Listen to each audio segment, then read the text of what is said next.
unknown number. I hesitated before calling back, worried it might be my parents from a different phone. It wasn't. It was my little sister Emma using my brother's iPad. She was only 10 but somehow managed to memorize my number. She was crying, asking why I left and when I was coming home. It broke my heart to hear her so upset. I tried to explain in a way she would understand without bad-mouthing our parents. I told her I had a job now and needed to live closer to work, that I still loved her and my other siblings very much. She didn't really get it, but she made me promise to come see her soon. I promised, even though I had no idea how I would manage it. After that call, I was a mess again. Megan suggested we order pizza and watch dumb movies to take my mind off everything. It helped a little, but I couldn't stop thinking about my siblings and how much I missed them. The next few days fell into a routine. I would go to work, come back to Megan's, do homework, and repeat. I was exhausted all the time from trying to keep up with school while working nearly every day after classes, but at least I was making money now. About a week after everything went down, I got a text from my Aunt Barbara asking if I wanted to come to Sunday dinner at her house. She mentioned that my grandparents would be there, along with some other relatives who wanted to see me. I was hesitant. Was this some kind of trap? But Megan thought it would be good for me to see family who were supportive. So that Sunday, Megan drove me to Aunt Barbara's house. As soon as we walked in, my grandmother rushed over and pulled me into a tight hug. She was crying, which made me start crying too. I hadn't realized how much I needed a grandmother hug until that moment. The dinner was actually nice. No one pressured me to talk about my parents, but they made it clear they were there for me. My grandfather even slipped me an envelope before we left. When I opened it in the car, I found 5 crisp $100 bills inside. I tried to call him to say it was too much, but he wouldn't take it back. He said it was to help me get on my feet. That money was a huge relief. I immediately used some of it to get off my parents' phone plan and onto my own. I also opened a bank account without my parents' names on it, something Megan had suggested. Things were looking up, until they suddenly weren't. 2 weeks after I moved in with Megan,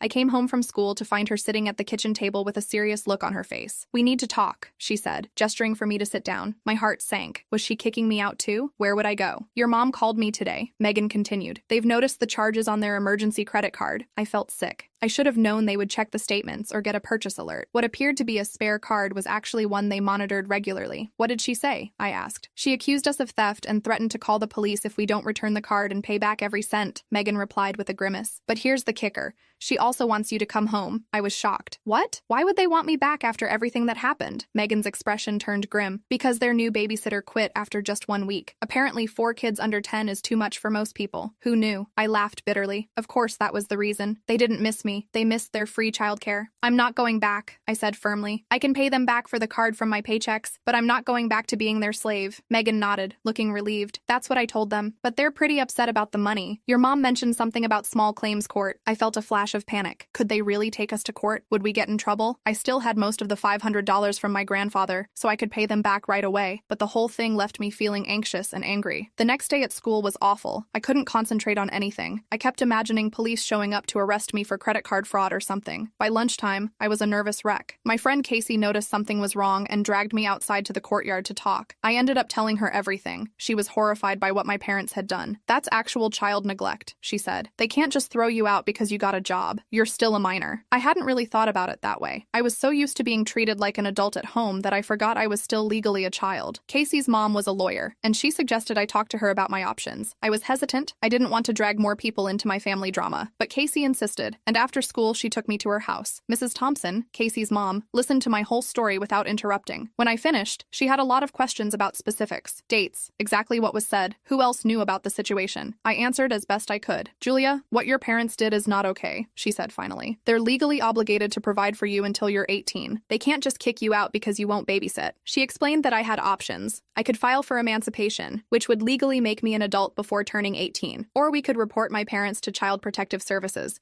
which might force them to take me back or place me in foster care. Neither option sounded great. Emancipation would mean taking on full adult responsibilities when I was already struggling to balance school and work. And CPS might take my siblings away too, which I definitely didn't want. Mrs. Thompson must have seen my hesitation. She suggested a third option, having another relative petition for temporary guardianship. That way, I could legally stay with someone like Megan or my grandparents without my parents getting in trouble. I thanked her for the advice and promised to think about it. On the way back to Megan's, I got a text from a number I didn't recognize. It was my little brother Alex, using my dad's old phone. He said my parents were fighting all the time now, and the house was a mess without me there. My heart ached reading his messages. I missed him and my other siblings so much. When I got back to Megan's, I had a surprise waiting for me. My grandparents were there, sitting in the living room with serious expressions. For a second, I thought something terrible had happened. "Don't look so worried," my grandmother said, patting the couch next to her. "We just want to talk about what happens next." They had heard about the credit card situation from my mom, but unlike my parents, they weren't angry. They were concerned. They thought I shouldn't be working so much while trying to finish high school. They wanted me to focus on my education. My grandfather cleared his throat. "We have a proposal for you. We'd like you to come live with us until you graduate. We have plenty of room, and you won't have to work so many hours to support yourself." I was stunned. My grandparents lived in a nice house about 30 minutes from my school. Moving in with them would solve so many problems, but I was worried about imposing on them. They were in their 70s and probably didn't want a teenager disrupting their retirement. "We've already discussed it with your parents," my grandmother added, seeing my hesitation. "They've agreed, as long as you visit them and the kids every weekend." Of course they had a condition. They still wanted access to my free babysitting services, but one day a week was a lot better than every day. And living with my grandparents would be a huge improvement over couch surfing at Megan's,